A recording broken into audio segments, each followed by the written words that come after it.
Bonjour et bienvenue dans ce 96e épisode de DevApps, 96e épisode pour tout le monde sauf les Français, podcast consacré à l'actualité, au développement et à l'architecture des technologies.net. Nous enregistrons aujourd'hui cet épisode, nous sommes le 18 novembre 2023, je suis Denis Voituron accompagné de Christophe Pemier et de plein d'autres amis sur Teams comme je le dis à chaque fois. Bonjour Christophe, ça va bien ?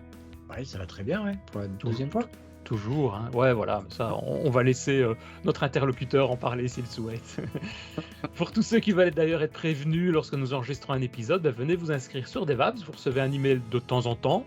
Ici, vous en avez reçu un la semaine dernière et un hier pour dire qu'il y avait l'épisode d'aujourd'hui. Donc vous recevez ainsi la date, l'heure précise de l'enregistrement et le lien, mais c'est toujours le même pour se connecter sur Teams. Et aujourd'hui, nous avons l'honneur de recevoir, c'est Anthony Giretti, qui est Microsoft MVP depuis plus de 5 ans. Et bonjour Anthony. Bonjour, comment ça va ? Ça va bien et toi ? Ça va super, merci. En forme ? Donc as écrit un livre, tu vas d'ailleurs venir nous en parler, sur coder des API REST propres, fiables, sûrs, avec ASP.NET Core 8.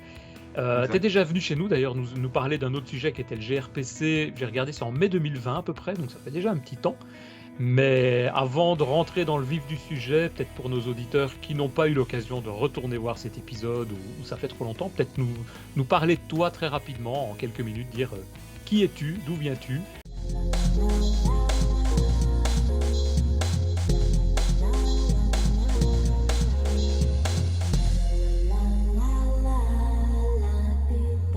Et pourquoi tu n'étais pas là la semaine dernière ? Alors, je suis un développeur architecte sur les technologies .NET depuis 2007. Je suis franco-italo-canadien, donc je suis italien, né en France et j'ai immigré au Canada et ça fait de moi maintenant un Canadien. Pourquoi je n'étais pas là la semaine dernière ? Eh bien, tout simplement, j'avais bien mis le réveil à 7h du matin chez moi parce que c'est -6. Ouais. Donc, c'était 7h. Mais l'ennui, c'est que ma femme télétravaille le mercredi. Donc, exceptionnellement, le mercredi, on désactive la sonnerie. Et ça n'a pas sonné ce jour-là, puisque c'était un mercredi. Remarque, c'est un peu de notre faute aussi, de faire ça aussitôt pour toi. Donc, c'est pour ça qu'ici, pour la deuxième journée, on va dire, on a mis ça un peu plus tard pour ceux qui sont là. Donc, ça plus facile pour tout le monde, que ce soit d'un côté ou de l'autre côté de l'Atlantique. À mon avis, on se retrouve avec des horaires un peu plus acceptables. Dis-nous, et que fais-tu ? Alors, de quoi vas-tu nous parler ? Comme j'ai dit, je suis développeur architecte chez une compagnie Marcheck, une compagnie américaine, et nous avons un bureau à Toronto. Et je fais pas mal de travail d'optimisation d'API, etc. Ouais. Et je me suis rendu compte que les erreurs que je fixais dans les API qui étaient déjà développées, legacy, que j'ai migré en .NET 6 et bientôt en .NET 8, ces erreurs étaient les mêmes depuis pas mal d'années. Donc, j'ai fait plusieurs compagnies et j'ai en fait toujours fait quasiment la même chose. J'ai rencontré les mêmes problèmes et donc à peu près résolu avec les mêmes solutions. Ça m'a donné l'envie d'écrire un livre pour proposer ma manière à moi de développer une API. Non, pas développer, pardon, c'est très important, c'est coder, parce qu'on parle bien de coder, pas d'architecture. Même si je parle un petit peu d'architecture, c'est bien coder une API de manière clean, fiable et safe en termes de sécurité. Donc, c'est les 3 grands mots de ce livre. Ouais. Et donc, j'ai étalé mes idées, je me suis dit, il faut que j'en fasse un livre. La deuxième raison pourquoi j'ai écrit ce livre, c'est que j'avais eu l'idée de faire ce livre, mais j'ai aussi failli décéder d'une maladie tôt dans l'année. Et je me suis dit, quand je me suis rétabli, je me suis dit, j'ai un message à faire passer. Alors, tant que je suis vivant, je vais le faire. Et ça m'a renforcé dans l'idée d'écrire ce livre. Il n'était pas plus important de faire un testament ? J'en ai fait un aussi, non, juste avant de commencer à écrire mon livre. Effectivement. J'ai envie de mourir. Oh, tiens les gars, je vais parler d'un bouquin parce que je suis sur la fin. Codé dans le livre en fait. Il a tout écrit, J'en ai fait il va falloir le décrypter. Ouais. Donc, l'idée était venue avec ASP.NET Core 7, où je me suis dit, ça ne fait pas de sens, on va attendre ASP.NET Core 8. Pourquoi ? Parce que mon livre va se baser non pas sur les Web APIs, mais sur les Minimal APIs. Et il aurait fallu attendre ASP.NET Core 8. Pourquoi ? Parce qu'elles deviennent plutôt matures avec ASP.NET Core 8. Mm-hmm. Donc, c'est le deuxième livre que j'ai pu écrire. Alors, de quoi ce livre parle-t-il? Je vous ai dit pourquoi je l'ai écrit, je vais vous présenter le contenu, puis je vais vous montrer quelques morceaux choisis et vous dire où, quand, comment vous le procurer. Ouais. Alors, le premier point, comme je vous l'ai dit, bon, je vous ai donné les points pour lesquels, je ne vous ai pas énuméré, pardon, les points pour lesquels j'ai voulu écrire ce livre, mais dans toutes les compagnies où j'ai pu passer, j'ai toujours trouvé les mêmes erreurs. Un login inefficace, un tracing inexistant, un testing défaillant. Quand je dis défaillant, c'est soit il n'y a aucun test unitaire, Mhm. aucun, Tester, ou c'est une chose. alors, quand ils sont faits, ils ne servent strictement à rien, ils ne fonctionnent pas. Des failles de Oui. sécurité, Ou parfois, injection parfois, ils SQL, ne on ne testent teste même pas rien les aussi. inputs. Hmm. Ouais. Aucune structure du code, donc c'est assez compliqué à maintenir. Donc c'est pour ça que je dis coder, parce que je parle un petit peu d'architecture, mais ça reste à cheval entre coder et architecturer. Pourquoi? Parce que sans parler d'architecture oignon, DDD, hexagonale ou vertical slash, je montre comment simplement découpler ton code pour qu'il soit maintenable. Et c'est ça qui compte dans la clean architecture, en fait. C'est pas le DDD ou l'hexagonal, c'est découpler. Je me bats contre ça tous les jours parce que je vois beaucoup de développeurs dire non, non, DDD c'est la meilleure chose. Non, non, non, non, oignon c'est la meilleure chose. Non, on découple. Et ensuite, tu choisis l'architecture que tu veux, ce n'est pas mon problème. Beaucoup de redondance de code, ça c'est assez classique. Et je me suis rendu compte, je pensais que c'était compris par beaucoup de personnes, mais c'est très rarement compris. Beaucoup de gens confondent HTTP et REST. Mhm. C'est deux choses complètement différentes. Il y en a un, c'est un protocole basé sur des RFC, des Requests for Comment. REST, c'est un style architectural pour faire des API basés sur HTTP. Rien à voir. Et donc, comme je l'ai dit, j'ai choisi les Minimal API parce que c'est mature avec .NET 8 et ça vaut le coup de s'y intéresser. Tu sais expliquer, Alors, peut-être juste très rapidement, ou tu vas le faire après, peut-être qu'est-ce que c'est les minimal API par rapport alors, aux donc les API minimum qu'on va dire, c'est vraiment, Par rapport au bon, maximum, en fait. par rapport au normal qu'on a l'habitude de faire effectivement, on crée un contrôleur, on crée des méthodes, on met des attributs, enfin pour faire du get, du post et cetera donc qu'est-ce que ça parfait. change? Alors, Qu'est-ce que ça pour change ceux et à qui quoi ça ne et un exemple concret d'utilisation? Parfois, je me pose la question. Alors, je vais vous expliquer tout simplement. En vitesse, hein. Moi aussi, j'étais confus au départ, mais l'histoire est la suivante, c'est que Microsoft a voulu introduire les minimal endpoints dans ASP.NET Core. D'où ça vient? Ça vient de Node.js.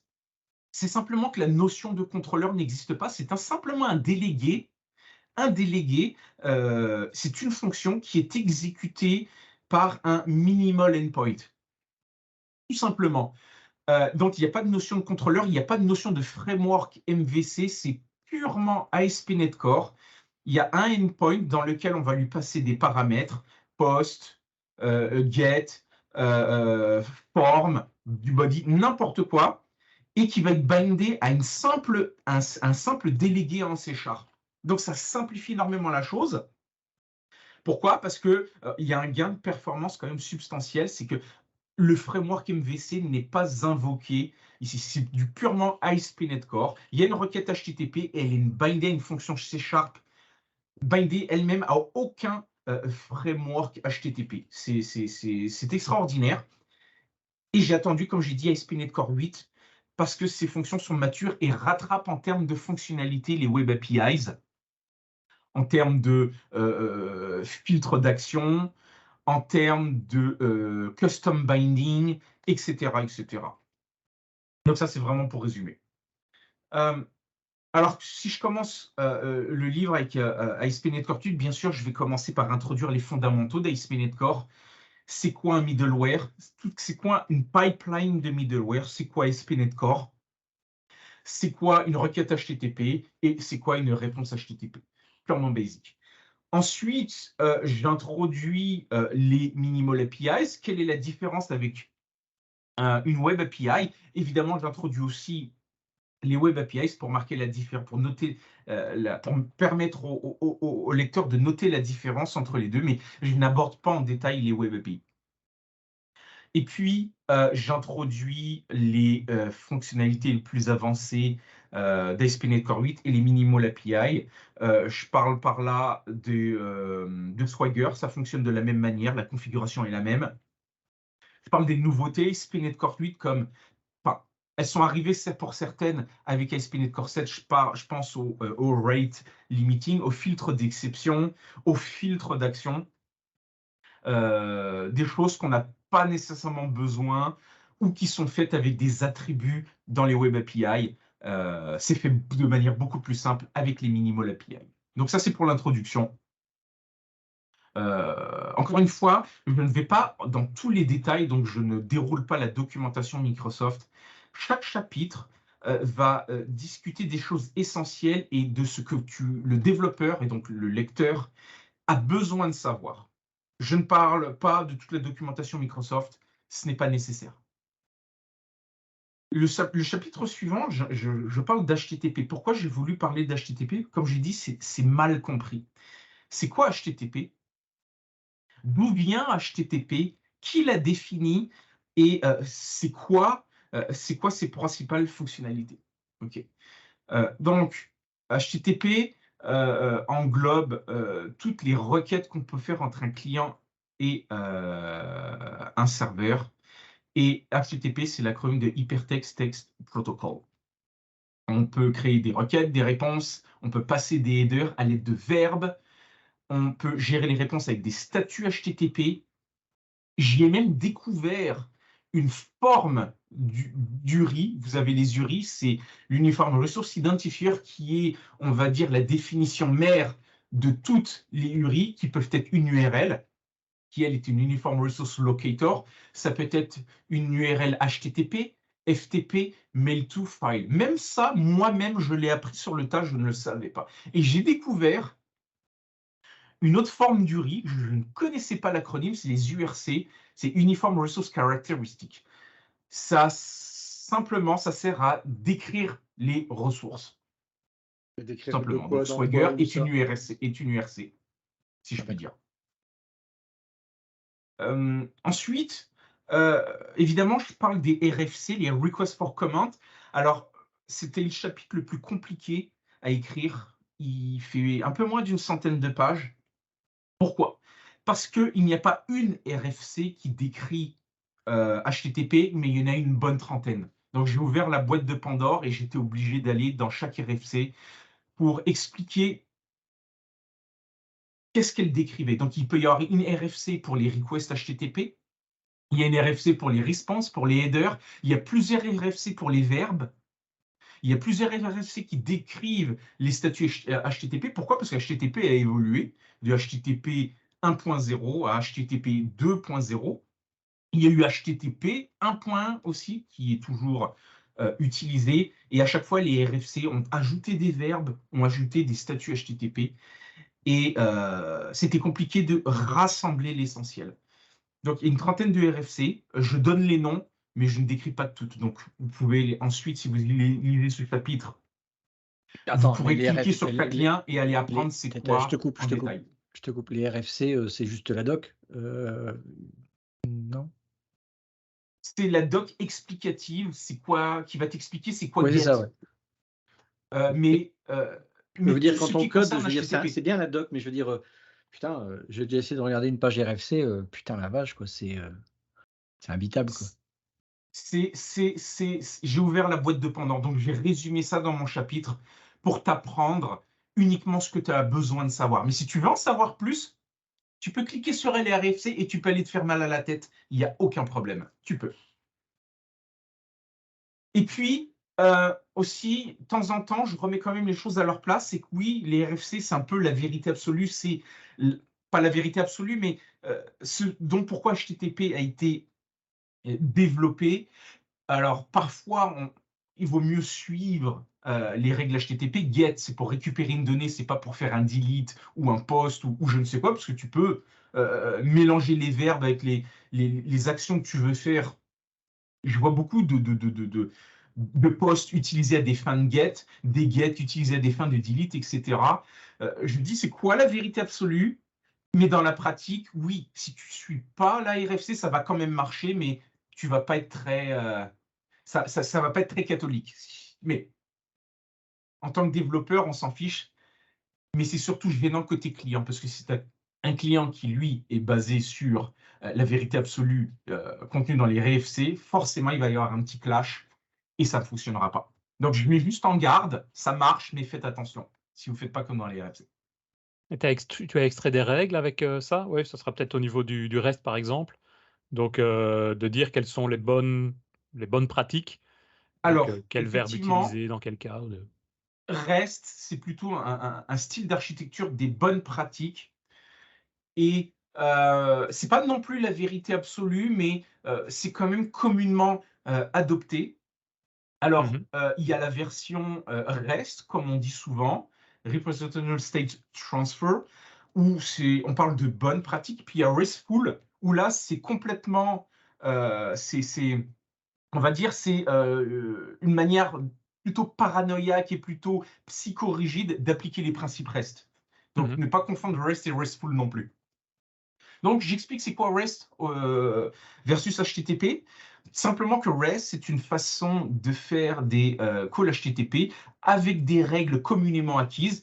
Par exemple, le routing, comment bien écrire ses routes, c'est un exemple. Et histoire de mettre tout le monde d'accord. Mais malheureusement, malgré ça, il y aura toujours des personnes pour dire on peut faire comme si, on s'en fiche de REST. Ils n'ont pas tort, mais autant tout le monde se mette d'accord avec REST. C'est un principe commun, communément appliqué. Et tu as des J'explique c'est exemples quoi de les ça? origines de REST. Parce Pardon? que écrire ses routes différemment, je veux dire, bah, c'est reste une sorte de guideline quoi, par rapport à chaque entreprise, non? Comme je dis, tu as REST et tu as RESTful. Donc La si tu prends frontière entre les deux, elle est très mince. REST, c'est les principes, les bonnes pratiques. REST, c'est beaucoup plus rigide. C'est comme une Bible, on suit les 10 commandements de la Bible. Dans REST, tu peux être REST, mais tu ne suis pas les 10 commandements. Tu peux en suivre 9, 8. C'est comme écrire une route, si tu veux la liste des customers, tu fais /customers. Tu veux la liste, tu veux un customer, tu vas faire customers /customer/ID. Et d'autres vont faire customer/ID en omettant le customers.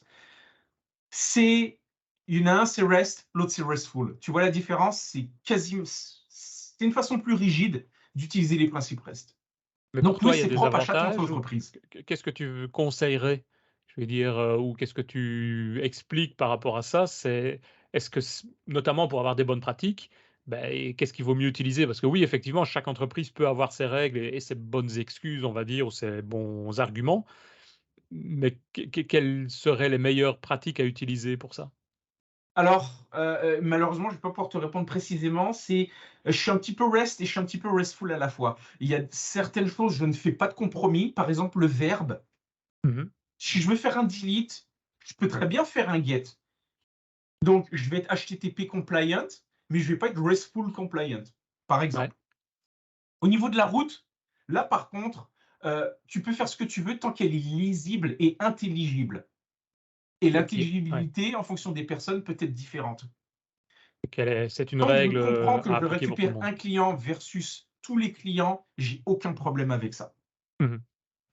Maintenant, une question par rapport à ça, enfin moi là, j'ai jamais eu de réponse, hein, je te le dis, donc j'espère que toi tu en auras une. Quand tu vas faire une recherche, mais plutôt de recherche type avancée, donc en général quand on dit récupère des données, ça sera plutôt le verbe get à utiliser pour, bah, récupérer les infos. Le post pour Oui. renvoyer ou l'update pour mettre à jour, le delete pour supprimer et cetera et le get pour récupérer. Si maintenant c'est des recherches, enfin des récupérations de données, mais avec plus de critères et plus de type recherche avancée où tu as beaucoup d'informations. Tu fais quoi? Parce que le get, on va être limité, on peut pas mettre un body, donc on va être limité en contenu dans la chaîne de caractères, dans la query string par exemple, ou tu utilises et tu détournes en utilisant autre chose, un post ou je sais pas. Alors, je le mentionne effectivement dans mon livre. À la base, tu fais des query strings et tu mets pas les éléments dans la route quand tu fais de la recherche. J'ai Ouais. oublié de le préciser, c'est quand tu recherches ça, je suis extrêmement rigide aussi là-dessus. C'est quand tu fais une recherche sur une ressource bien précise, elle est dans la route. Quand Mmh. c'est optionnel, c'est dans la query string. Ouais. Maintenant, pour faire une recherche multicritère, En Voilà. général, les derniers navigateurs supportent bien une grosse chaîne de caractères. Tu peux même passer une collection d'objets, je le montre en exemple, dans la query string. Mais On est plus limité à, je crois que c'était 2048, 4006, je sais avec plus. Internet Explorer 7, Ouais. 8 et 9, je crois que c'est plus maintenant. C'est 4 Ah, mégas, je crois. C'est plus. ok. Après, Ok, ok. effectivement, tu as raison. Il y a des systèmes, je m'explique. Tu as des outils d'intégration, des outils comptables, des outils, n'importe quoi, qui font parfois des requêtes HTTP. Oui, même des outils comptables. Eux, ils sont limités sur leur query string. Donc, s'ils appellent ton système avec une recherche très multicritère, avec beaucoup de critères, ça ne va pas marcher. Mhm. Alors oui, malheureusement, parfois, tu peux utiliser un body pour faire ta recherche parce que ta query string est extrêmement longue. Et tu Mais le ça tapes dans devrait quoi arriver alors? rarement. Tu le mets quoi? Quel verbe à ce moment-là si tu mets un body? Tu peux mettre un post, c'est pas très Un grave. post. Donc tu détournes un Il petit m'est peu, mais ça arrivé, convient quand même, quoi. il m'est arrivé de faire une recherche get en passant peut-être une centaine d'ID et Mhm. ces ID n'étaient pas des entiers, mais étaient des guides. Mhm. Ça a marché jusqu'à certains points, jusqu'à ce qu'on arrive à 500, ça marchait plus, effectivement. On Ouais. est passé à un payload de type post. Ouais. Ça Ok. peut arriver, effectivement. Ou bien tu peux te servir des headers. Je crois que c'est moins limité que les get. C'est possible. Ouais. Ouais. Je suis moins fan. C'est moins pratique. C'est juste une possibilité. Si tu as Ouais. envie de sortir des sentiers battus, mais oui, si le get ça marche pas, dans ma carrière, j'ai toujours vu des posts pour pallier à ça. Ouais, c'est ça. Ok. C'est ce qu'on fait en général aussi, hein. Je dis, on n'a pas trouvé d'autres solutions, donc en général, on Oui. passe par là. Mais bon, voilà. Ok. Donc aussi le versionning. Alors il y a une école qui dit, bah moi je mets le slash V1, V2, V3 dans la route, et d'autres qui le mettent dans les headers, et une troisième école qui eux le mettent dans l'URL. Mhm. Moi j'ai deux préférences, il y en a une que j'élimine, c'est de le mettre dans l'URL en query string, soit je le mets dans la route, soit je le mets dans header. Mais j'utilise plus souvent la route que le header. Très important. Donc voilà. Donc en gros, c'est ça. C'est quoi? C'est REST et c'est faites un peu ce que vous voulez, mais ne dérogez pas trop euh, aux règles établies sous peine d'avoir votre client un petit peu fâché et d'avoir des ennuis de communication, si je puis dire. Mhm. Ensuite, je parle un petit peu d'OWASP. C'est quoi OWASP? C'est Open Web Application Security Project. C'est une organisation à but non lucratif qui émet des recommandations sur les sécurités d'applications web les plus courantes. On a le fameux top 10 qui évolue toutes les 3-4 ans. Mais en gros, les problèmes communs qu'ils décrivent, c'est l'injection SQL, le manque de login et de monitoring, la faible authentification et d'autorisation, et surtout les XSS attaques, l'injection de scripts. Alors, sur ce top 10, oui, je les décris dans mon chapitre, mais en tant qu'exemple, je ne le décris pas tous. Par exemple, je ne vais pas me montrer comment mettre à jour une librairie obsolète. Cela va de soi, tu mets simplement tes librairies ou tu upgrades ton .NET aux dernières versions tous les 2-3 ans. Pas nécessairement toutes les 2-3 années, mais au moins récupérer les failles de sécurité et les versions majeures tous les 3-4 ans. Donc c'est aussi ça WASP. Il y a des Euh, sociétés spécialisées là-dedans, hein. Je sais bien que il y a quelques années, on avait fait appel à une boîte on développe un site web, enfin une application, et puis tu fais appel à eux et tu vas dire, allez-y les gars, analysez le truc et ils te lancent des outils d'analyse de ça pour voir les failles, quoi. Ouais. Toujours oui, intéressant. oui. Et donc, Stressant, mais intéressant. c'est stressant parce qu'il y a toujours une faille, tu t'en es jamais Ouais, rendu compte, et puis elle est là depuis longtemps. voilà. Euh, Et je vais donner un exemple dans mon bouquin, puis un exemple à la fin de mon bouquin, je vais vous montrer un tout petit bout de code. C'est comment valider les inputs. Et en particulier, les fichiers en upload. C'est très tricky, mais en gros, les gens se contentent souvent de valider l'extension du fichier. Ça ne suffit pas. Parce que je peux très bien travestir un exécutable en CSV et tu ne vas pas t'en rendre compte. Et pour cela, je vais tester les magic bytes, c'est-à-dire les 4 premiers caractères hexadécimaux de ton fichier pour déterminer quel est son contenu. Et je le montre parce que c'est rarement fait et c'est très peu connu, très peu utilisé. Alors, on va passer à la suite. Oui, j'avais dit que je ne parlais pas d'architecture, mais en fait un tout petit peu. Simplement pour avertir le développeur qu'il n'y a pas de vérité absolue dans la clean architecture. Comme je l'ai dit, je vois souvent la clean architecture, c'est le DDD, c'est l'oignon, c'est le vertical slice, c'est l'hexagonal architecture. Non, non, non, non, non. La clean architecture, c'est simplement l'art de découpler ton code à la technologie et entre les couches entre elles. Ça s'arrête là, et c'est la seule vérité absolue dans ce livre, c'est qu'il n'y a pas de vérité absolue dans la clean architecture. Je parle aussi de clean code, comment bien nommer tes variables, comment bien nommer tes fonctions, etc. Et puis je parle de quelques design patterns. Évidemment, il y a 24 design patterns, je n'invoque pas les 24 design patterns, mais je vais te parler du singleton, évidemment. Je vais te parler de l'injection de dépendance, et je vais te parler du pattern décorator. Ça peut être très utile quand tu fais du login ou de la mise en cache. Ça évite de donner trop de responsabilités à ta classe. Donc vraiment, encore une fois, on va à l'essentiel, et je vais te parler de ce que 99% du temps tu as besoin dans tes API. Donc, Tu peux me montrer un bout de ce que c'est le pattern décorateur là, que tu viens de parler? alors, par exemple, tu as un service qui va récupérer une information en base de données. Ouais. C'est tout le temps la même, donc tu vas vouloir la mettre en cache, on est Ah, d'accord? Donc, dans un même service, tu ne vas pas appeler seulement ton repository qui va aller chercher la donnée, tu vas appeler un décorateur qui, lui, va s'occuper simplement de la mise en cache. Et donc, en fait, ton service, il s'auto-appelle lui-même, et tu rajoutes une couche d'appel. C'est que tu bah, ne mets pas ton cache et ton ouais. appel aux données dans le même service. Tu Ouais. t'auto-appelles, en fait.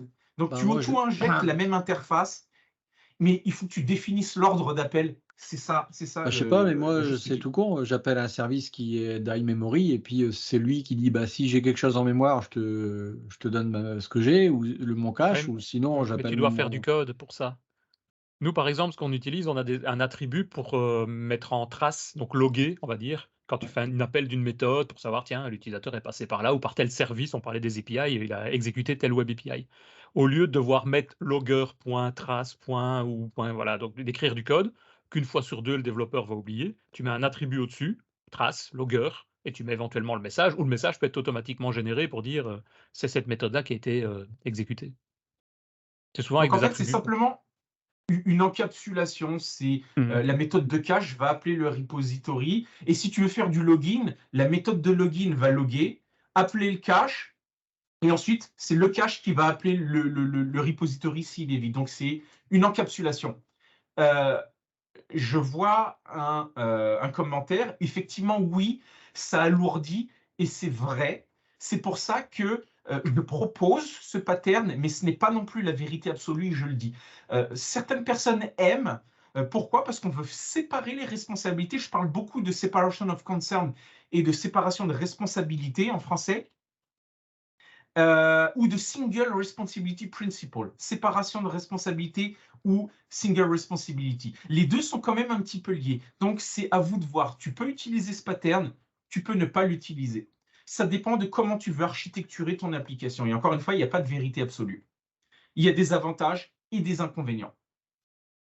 Encore une fois, pour la clean architecture, je fais quelques petits diagrammes pour expliquer c'est quoi une interface, c'est quoi une abstraction, et comment tu découples. Et tu mets ça, tu isoles toutes tes abstractions dans une couche, et toutes tes couches voient les abstractions et pas les implémentations. C'est juste ça, et ça simplifie vraiment beaucoup de choses. Plus de bagarre entre DDD, hexagonal, oignon et vertical slice. Tout simplement.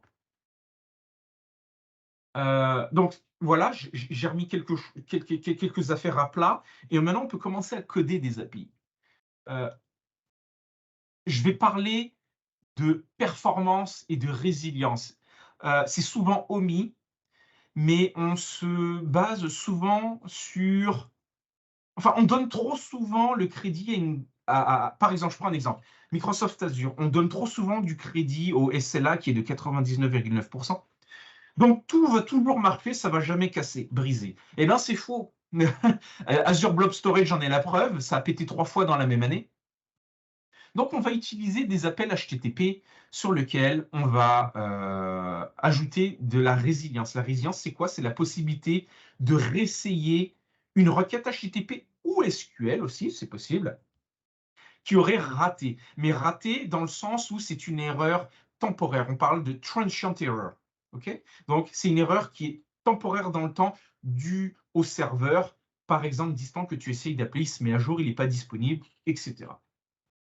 Donc, je montre des librairies telles que Poly permettant de faire des sortes de retry,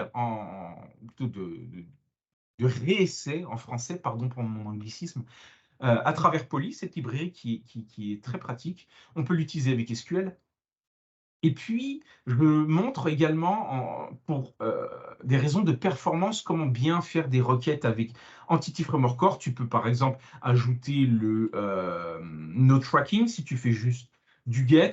Comment utiliser le DB Context Pooling, donc le pooling SQL sur Entity Framework, parce que si tu crées toi-même ta connexion, je dis une connerie, avec SQL Connection, même pas son interface, juste son implémentation, c'est à toi de gérer le pooling, c'est plus compliqué. Avec Entity Framework, tu le déclares une seule fois et c'est réglé, par exemple. Comment on peut créer des requêtes HTTP de la manière la plus performante en utilisant des clients typés. Alors, tu as le client typé classique, tu as le client typé avec la factory HTTP, et puis tu as Refit qui, elle, tu déclares une interface et elle enregistre le client HTTP, tu lui mets des attributs qui sont tes paramètres, get, header, etc. Et tu peux faire des requêtes HTTP. Comment faire des requêtes HTTP et SQL de la manière la plus simple possible et la plus performante possible? C'est obvious, c'est vraiment évident pour certaines personnes et je me suis rendu compte que ce n'était pas toujours le cas dans certaines compagnies.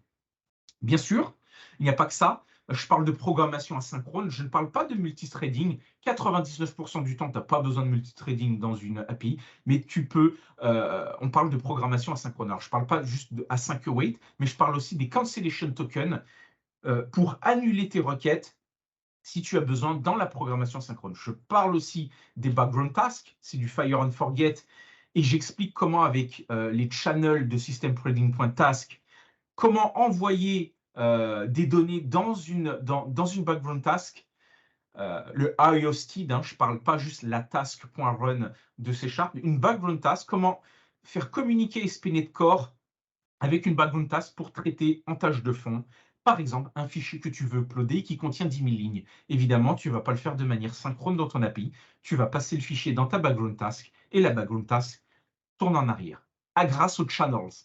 Je parle aussi de caching, d'output, donc l'HTTP caching, le in-memory et le distributed caching. Et je parle aussi de streaming JSON, qui, comme gRPC, propose d'envoyer les objets JSON un par un au client pour une meilleure performance réseau, pour ne pas surcharger le réseau si tu envoies un gros paquet. Voilà, donc ce n'est pas des choses qui sont extrêmement compliquées, mais c'est des choses très, très, très utiles qui vont changer la donne quand tu vas développer une API à haut trafic. Des questions là-dessus? Non, pas pour moi. On peut voir du code. Alors, je peux vous le montrer offline si vous voulez, mais si je vous montre tout mon code, je vous montre tout mon bouquin aussi. Donc, j'ai choisi 2 exemples à la fin. Je vais vous montrer. Ouais, pas tout le code, pas tout le bouquin, mais quelques exemples, voilà.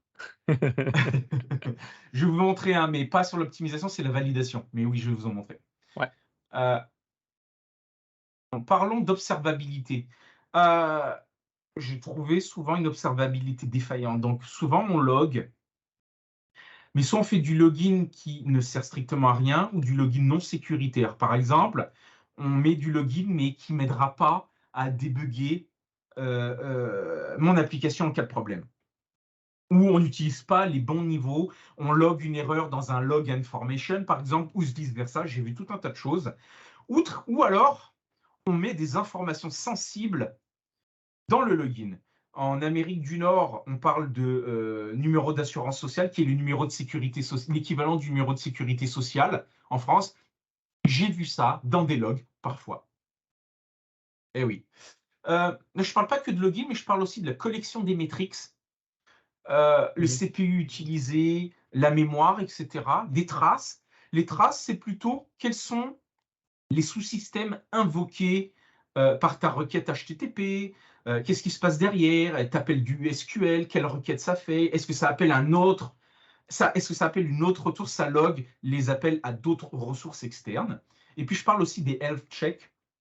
Pourquoi ici des health checks? Parce qu'il y en a de deux sortes. Il y a le liveness et le readiness. Le liveness, est-ce que ton API est fonctionnel?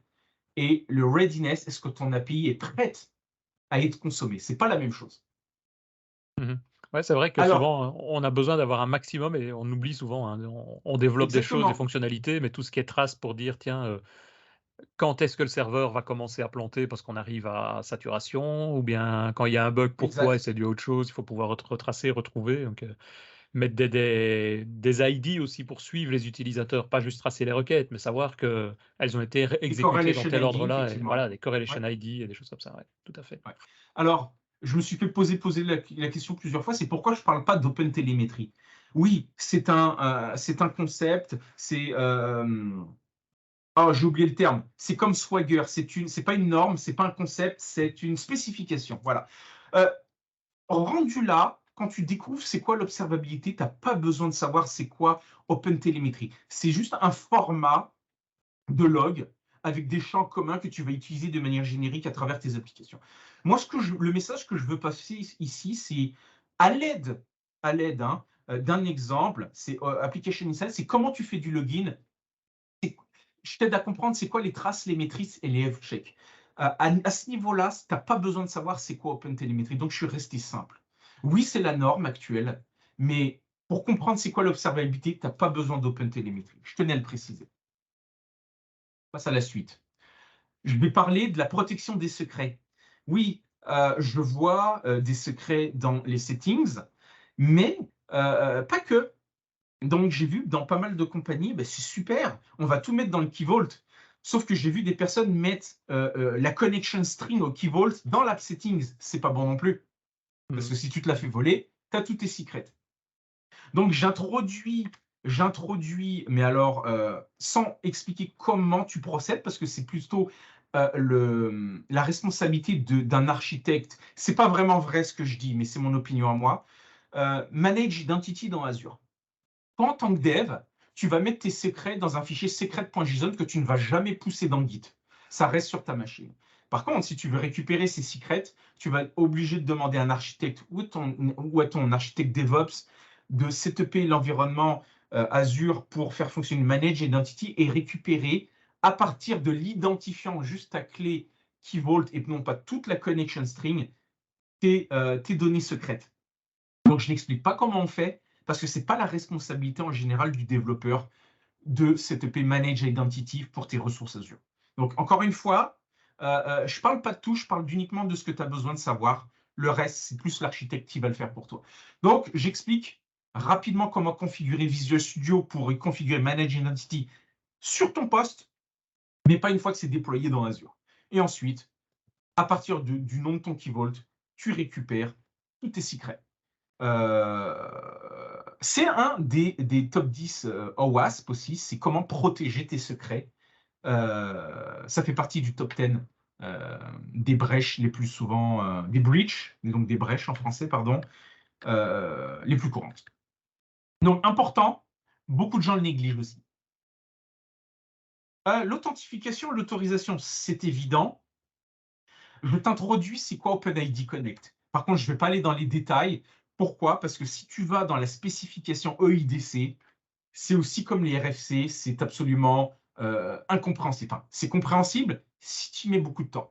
Moi, je te résume ça en quelques pages et je vais t'expliquer l'authentification et l'autorisation basée sur des rôles et des policies dans ASP.NET Core.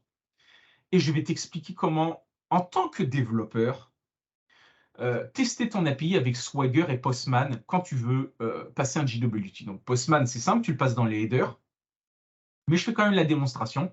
Et dans Swagger, comment enabler la JWT authentification. Dans Swagger, ça demande un tout petit peu de code, mais c'est toujours bon à savoir.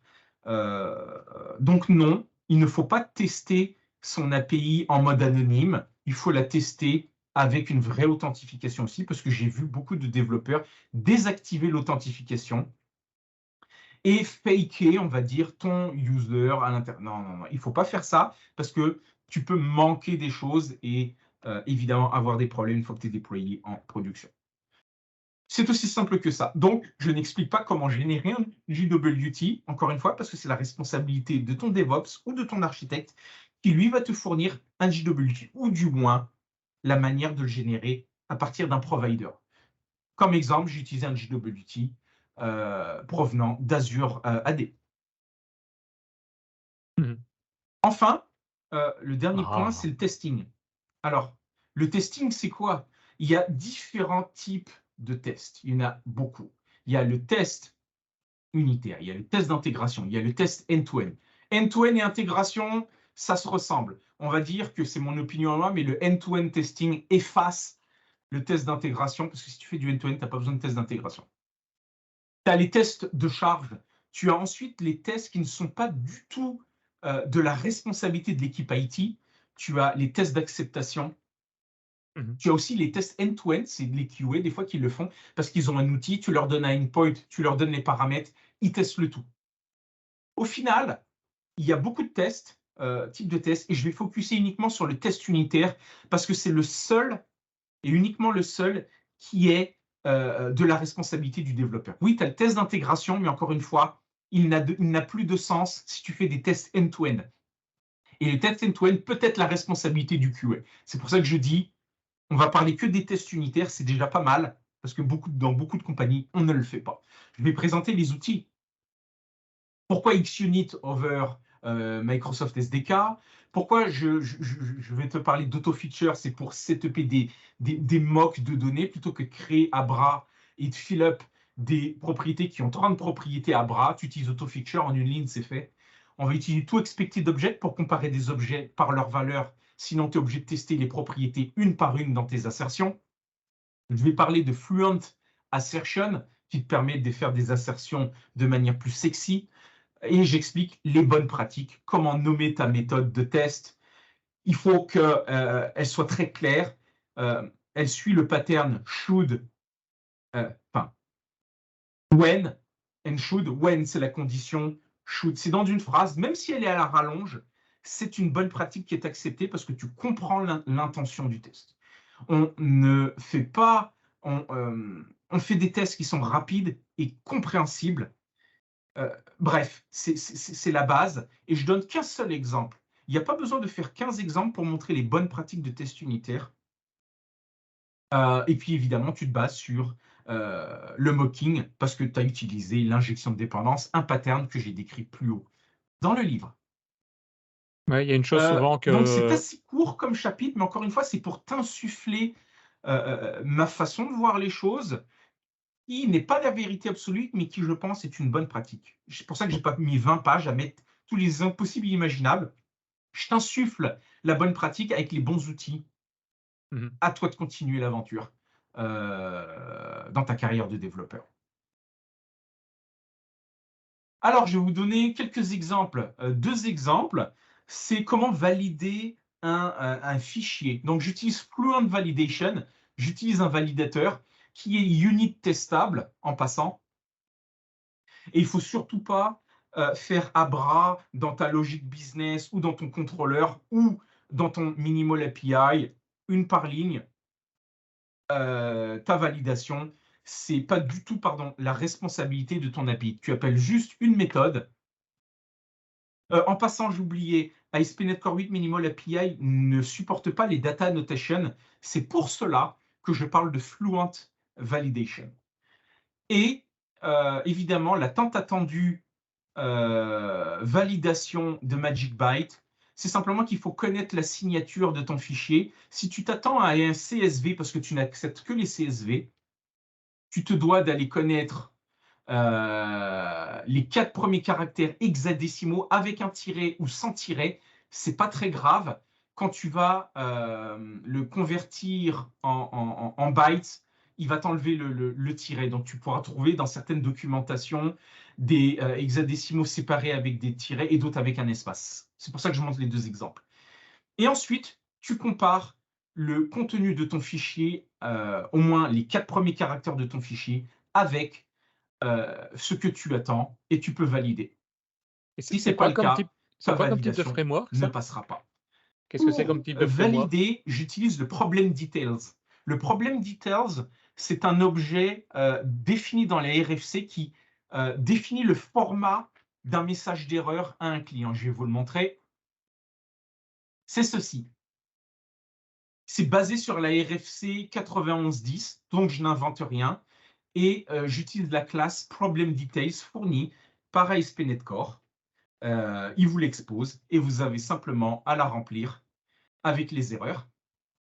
Et vous voyez ici que je passe en fait un fake fichier, un faux fichier qui contient soi-disant une liste de pays au format CSV. En fait, c'est un exécutable déguisé. Et vous voyez bien que les bad requests retournent bien une 400 avec un message d'erreur, avec le bon statut dedans, conformément au RFC. Alors, je peux vous montrer d'autres codes. 2 secondes, tu m'entends? Mais on pourra en jaser offline si vous Allô, voulez. allô? Et là? Et c'est On un m'entend petit peu pas. terminé.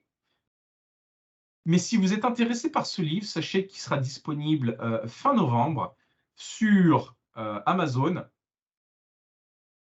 ou sur Springerlink. Vous pouvez le payer en dollars si le taux de change vous arrange. Sinon, sur Amazon également à partir de fin novembre. Aux dernières nouvelles, il y aura peut-être un peu de retard. Ce sera peut-être finalement la première semaine de décembre. J'en ai terminé. Christophe, tu nous entends? Je ne t'entends plus, Denis.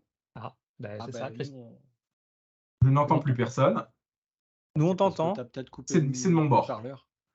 Je vais régler ça. Parce que nous, on t'entend, mais effectivement, toi, tu nous entends plus.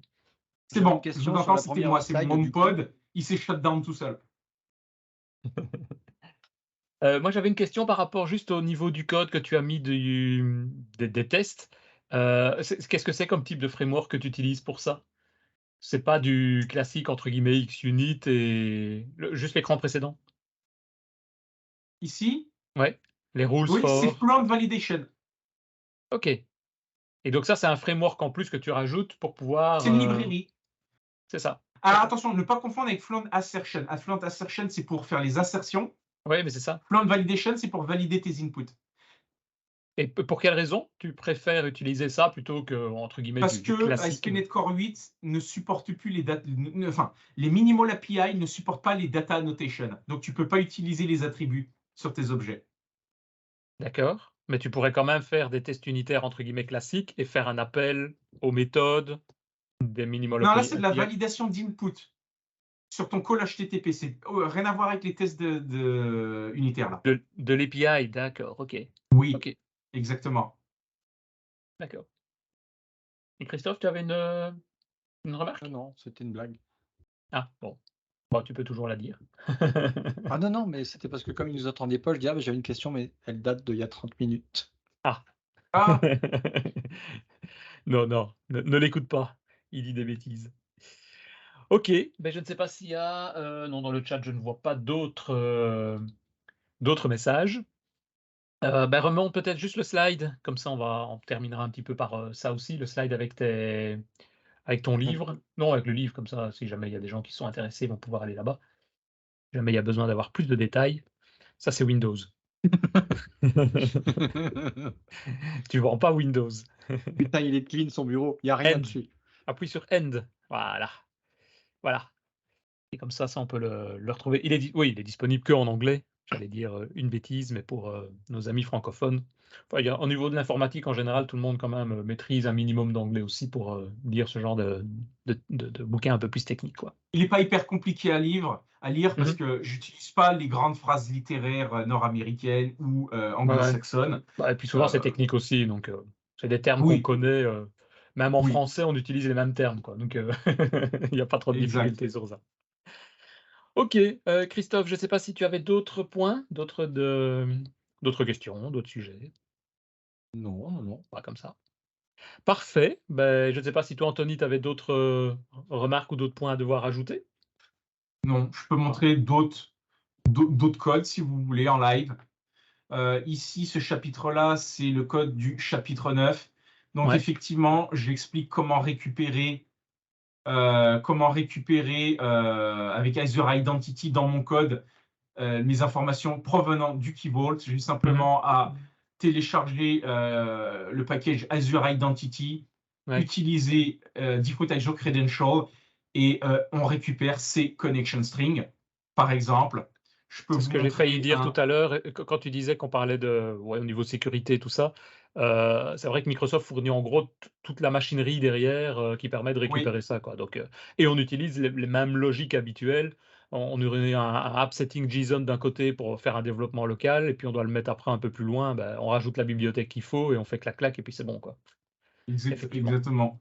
En termes d'optimisation SQL, regardez, c'est tout simple. Si tu utilises Entity Framework, tu utilises As No Tracking, ça divise par 4 le temps d'exécution. Enfin, plutôt par 4 le temps d'interprétation de la requête également. Tu fais... Alors, j'ai déjà vu, j'ai oublié d'en parler, ça arrive souvent qu'on récupère des données sans les paginer et on les conserve en mémoire sur côté serveur. J'ai déjà vu ça. Non, tu peux utiliser le paging, ça marche très bien. C'est quoi le check? Le readiness, c'est simplement le fait de tester si ton application est prête avec un champ que tu peux définir comme statique. Il est ici, is ready, et tu peux par exemple le mettre à true ou false quelque part dans ton code. Ici, par exemple, j'ai simulé un exemple simple, ça peut être une vraie background task. Là, je lance une tâche qui dure 10 secondes et au final, mon application est lancée, mais elle n'est pas prête. Elle sera prête au bout de 10 secondes. J'explique comment faire du login structuré. Très important, le login structuré, parce que des fois, on met tout et n'importe quoi et puis ton login, il n'est pas lisible. C'est comment faire du login structuré avec Serilog, parce que le iLogger par défaut de Microsoft ne le supporte pas. Et donc, tu paramétrises ton message plutôt que de faire $ et mettre des variables dedans. Voilà, c'est vraiment encore une fois un exemple. Il y en a tout un tas. Et si ça vous intéresse, pour la suite, voilà, c'est ça. Pour la suite, on mettra de toute façon les liens, comme on dit à chaque fois, il y a les notes de l'émission. Et donc, on mettra un petit peu tous les liens que tu pourras me donner, et forcément, y compris ce lien-là, pour pouvoir aller plus loin dans la lecture. Et les fins d'année approchent, donc on va pouvoir se faire plaisir et prendre un peu de temps pour regarder tout ça. Un grand merci en tout cas pour ce bon moment et d'avoir pu nous partager un petit peu tout ce que tu as pu retrouver là-dedans. On suivra tout ça évidemment avec attention d'ici quelques jours et quelques semaines aussi. Juste avant de terminer, oui? Non, j'entendais. Juste avant de terminer, si vous appréciez le podcast, je le dis à chaque fois, venez nous soutenir sur tipeee.com/devaps. C'est déjà ce qu'ont fait R73, Marc Plessil, Frédéric Amblard, Adrien Clairbois, qui est là qui était là, je ne sais pas s'il est toujours là, Adrien, et Mickaël Fiorito. Merci à vous, et n'oubliez pas évidemment de venir commenter nos vidéos YouTube, ça nous fait toujours plaisir, c'est toujours intéressant aussi. Et un grand merci, et à bientôt pour un nouvel épisode d'ici quelques semaines. Je ne sais plus, Christophe, tu te rappelles le sujet du prochain épisode? C'est sur l'IA. Sur l'IA, voilà. Et je Donc d'ici 3-4 semaines, on va se plonger dans l'IA. Chaque fois, chaque podcast a un sujet différent, et c'est toujours ça qui est très intéressant aussi. Parfait, merci bien en tout cas. Salut.